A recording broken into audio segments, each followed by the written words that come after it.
Right then guys, here we are back with the 62 Reissue Telecaster, and I'm just going to show, I was going to, you know, when I said last time I'm ready for refretting, I wasn't ready for refretting, there's too many chips in there, and I'm going to show you how I fix the chips. So, see these strips here, strips of Teflon. Teflon, you can't glue Teflon, glue won't stick to it. So we get some 1/2 mil Teflon strips, shape it, and we put it in the slots. And what we do now is I'm going to fill with wood dust and super glue, and I'm going to show you there's not any major deep holes in this, but if you look here, there's one or two. It just needs a little bit of filling.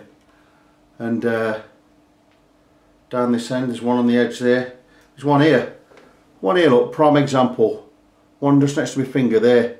But the thing is, when I put wood dust in there and glue, because I've got the neck taped up, we're not going to get any super glue running down the side there, and we're not going to get it stuck in the slots. So that's how, I mean, there's some more, I haven't got any Teflon in there because I've only got a couple of strips left.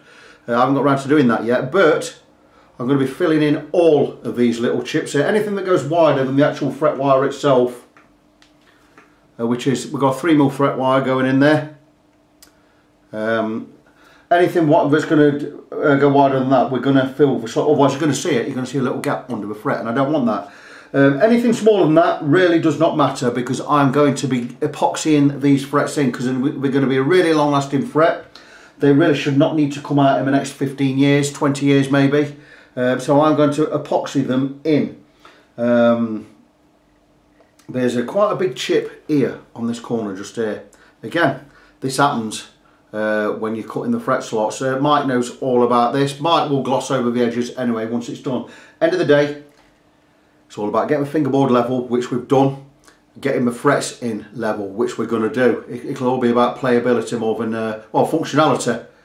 It's still going to come out brilliant. So I'm going to crack on with that now. I'll have that done in the next hour or so, maybe a little bit longer. And I will come back when we are ready to put the slots in, and you can see, you can watch me put the frets in, can't you? So stay tuned. Sometimes it may become necessary to fill a fret slot, and we've got one of those times here right now.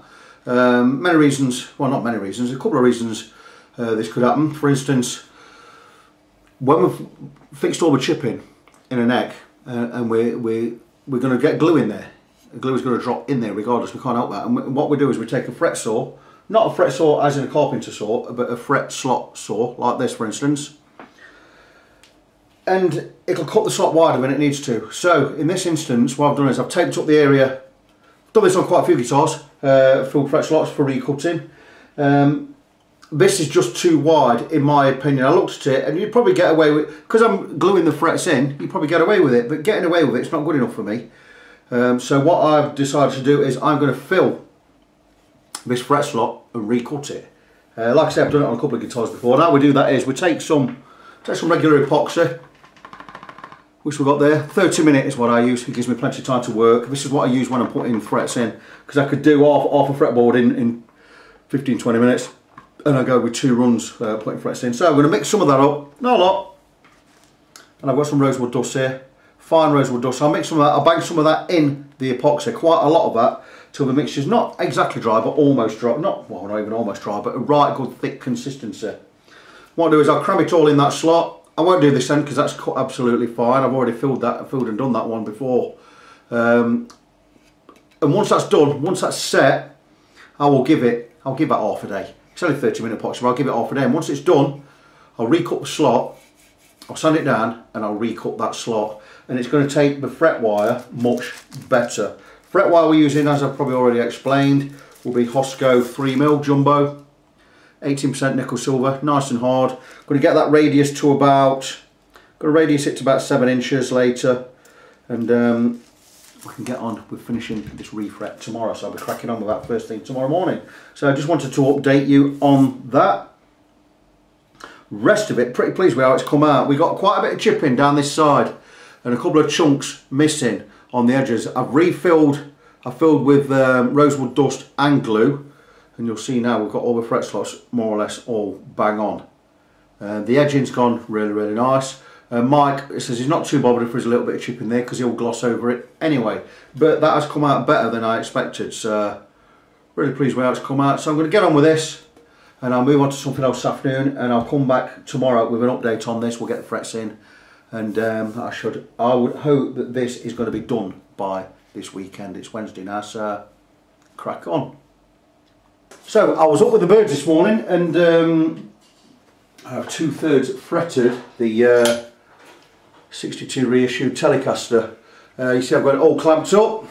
I think I've done my first 13 frets. I'm just about to remove the clamps and get the other 8 frets done. I've gone standard, I've glued them in with epoxy. Got these left to do. Using my standard fret press, just an arbor press with an adapted coil holder in there. We've got a 7 1/4 inch coil in there. Just basically just completely standard, nothing out of the ordinary. But something on a removable neck like this, it's a lot easier job than it is on something that's got a set neck.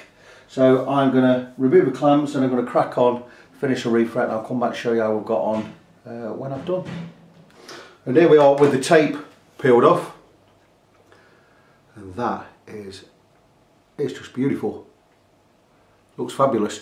There may be a tine on some of the frets. This is the reason, by the way, but we tape everything up, because when we peel the tape off, we may have a little bit of glue residue just right on the edge of the fret, but we can remove that in final polishing when we get to do the final polishing.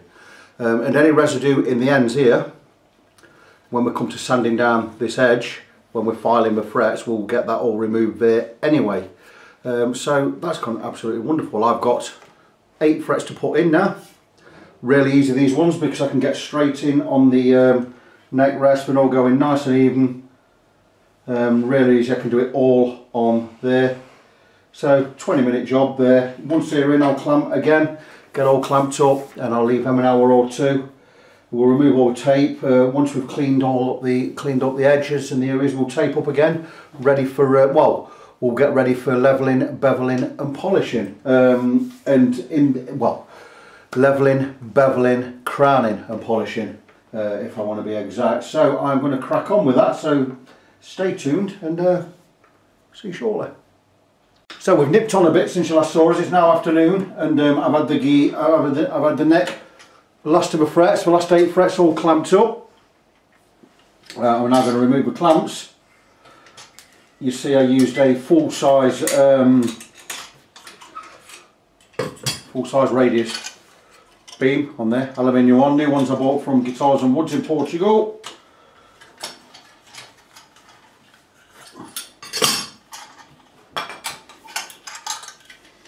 And this has just basically clamped the frets in place.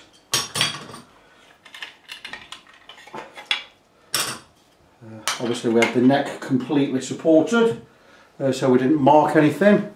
So that's the frets all in. All that remains for me to do now is to snip these ends off, peel off the tape. Once that's done, we will get to edging. We'll do the edge, we'll do the bevel, then we'll do the level. That's the correct way to do it. Sometimes you can do the level before the bevel, but then what you're going to do is you're going to scratch the top of the frets. If there's any scratching to be done on top of the frets, we'll leave that till last, because then once that's done we can get on with the polishing. So just to recap, snip all these ends off, get all the edging done, get them all level. Once they're level, get them all beveled, then get them level. So here we are after a little bit of clean up. We'll remove the tape. We've had a little bit of clean up. The frets are in. I don't know how level they are because I haven't checked yet. I know there are a couple not quite level, but they are all seated properly and they're all seated correctly. So a little bit of clean up. The way we're going to do this is we're going to smooth off the edges, because you see they're all jagged edges there, because I've snipped them as close as I can, but I've not filed them yet. So we're going to get all these edges done. Once that's done, we'll get the beveling.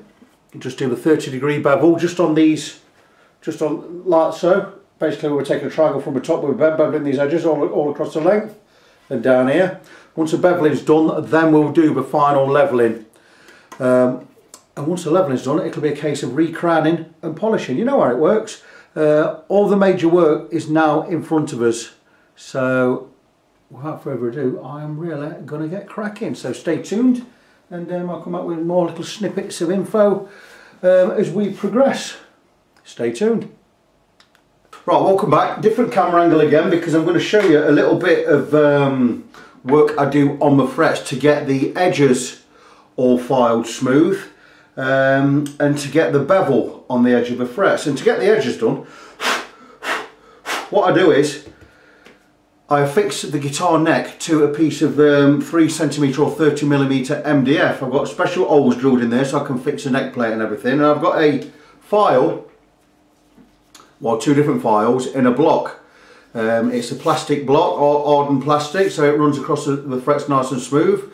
And we have one file at 90 degrees, which we could do the edges, take the edges of the frets off, it's overhanging. Then we've got one at 35 degrees here, that we can do the bevel, and I'm going to show you how we work that.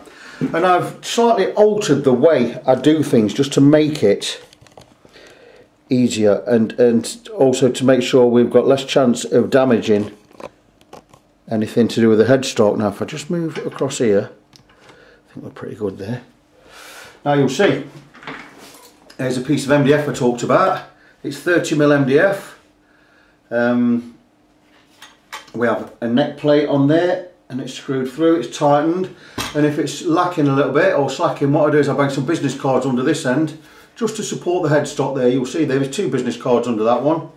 What I do is I'll set the neck absolutely straight using my notch straight edge, get it level. It was level anyway, and then I'll get it all tightened up. And what I do is I'll put a clamp at this end, piece of metal on this side, just to stop the file running into the headstock, because I've had that happen a couple of times and you end up patching it up, you know, and it creates a lot of work. And then what I do is I go down both sides with this side, the 90 degree side, and get as close to the actual neck as I can without removing varnish. I do it both sides, which I've done, and then I'll come over to the bevel side, and again, same again, nice smooth strokes.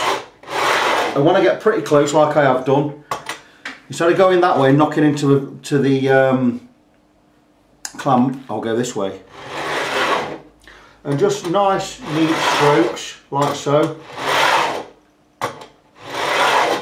And that side is just about done. If I just bring it up there, and you can just whiz in a little bit and just have a look at the bevels there. Can you see the bevels on the edge of the frets here? And they're just about done. We just need a little bit of tidying up now. So, it's looking pretty cool there. Just get the camera right.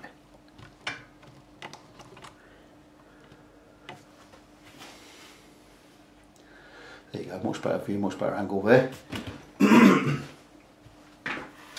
that's feeling pretty good. Now these edges, we've got a little tiny bit just sticking out on the edge there. And what I will do is, to finish that off, is I will take my number 3 Swiss file. When I find it, it's knocking about, someone left it out. There it is.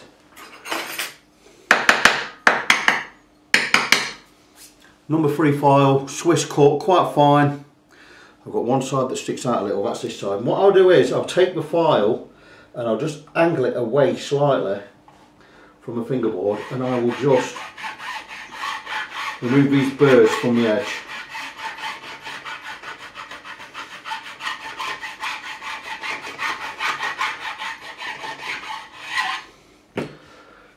And there you go, that's absolutely smooth. That's sticking out a little bit, but when I've got the clamp off I can do that. I'll do that by hand. That feels really nice right now. Now what remains to be done is I will go over, I have a flat edge on this file, it's got 3 edges, I have a flat edge, and when it comes to just removing the burrs on here, I'll just come over and just roll over and just remove the sharp edges of those bevels here. So that's how I bevel the edges of my fingerboard. A lot of people say, especially luthiers, guitar builders, they say when they're building guitars, the worst part of building a guitar is doing the fretwork. Now, I love doing the fretwork, but I'm not a guitar builder. I'm not a luthier. I'm a guitar tech. And there you go, that side is done. Like I said, I just need to remove these extra little bit sharp burrs there, and then what I can do is, once this is done, I can then get on with the leveling. I'll leave the leveling till last, because it makes sense. Because once I've done the beveling, see look, these I'm maybe putting scratches, light scratches on top of the frets. So I'll leave the leveling till last. So if there's any scratches here, we're going to remove them anyway with leveling. and we'll polish anything out that's left over. So I'm going to crack on with this side now. Once I've got that as close as I want it to, once I've got it done nicely, I will tidy up these edges. Again, just make sure they're still sticking out just a little bit. It's just, you know, you have a few goes at it. You've got some slight burrs there. Keep it at an angle so you don't go into the lacquer. I mean, if you do go into, we're going to go a little bit into the lacquer anyway. But what we could do with that is we can just use some fine grade sandpaper and we can polish all that out again. But I will be getting this neck clamped up. Once this is all done, I'll be sticking it in my vise over the other side, and I'll be going across with a levelling beam. I always tend to finish off with the levelling beam I've got for doing the frets. I'll also do these edges once it's in the vise. I'll go across with 240, then 400. So that is how I trim and bevel my fret edges. Lot easier doing this when you're building a guitar because your neck shouldn't be lacquered. You do your lacquering after you've got your frets in, whereas because I'm a repairer, I'm actually doing this after the neck has already been lacquered. So I've got to treat that neck with respect because I don't want to be removing too much lacquer, or otherwise it means I've got to respray it. And that's a time consuming and expensive job for me, and I'd have to put my prices up, and I don't want to do that, so I'd rather just take my time and get it done right. So that is showing you how I bevel with frets. So I'm going to crack on now, I'm going to get it finished, and I'll come back with another update a little bit later on. And here we are with the frets beveled. I don't know what you can see there, you'll see it better from this angle. The beveling is 35 degree bevel that way and that way. You'll see that if you look down the frets there. We've got it right close up to the edge of the lacquer, edge of the neck, without going into the lacquer. What we're doing now is I'll be putting this in the vise.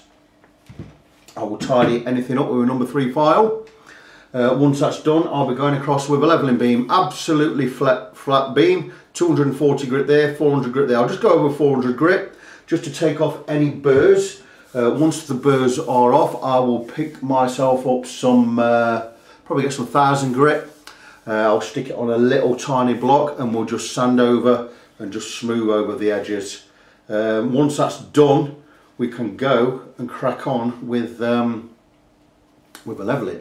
So once the bevels are done, these edges are done, we'll get the guitar, get the neck all taped up, masking tape, we'll level all of the frets, and once that's done we can move on to the recrowning, or the crowning should I say, and the polishing. So like I say, with this, the main work's still to be done.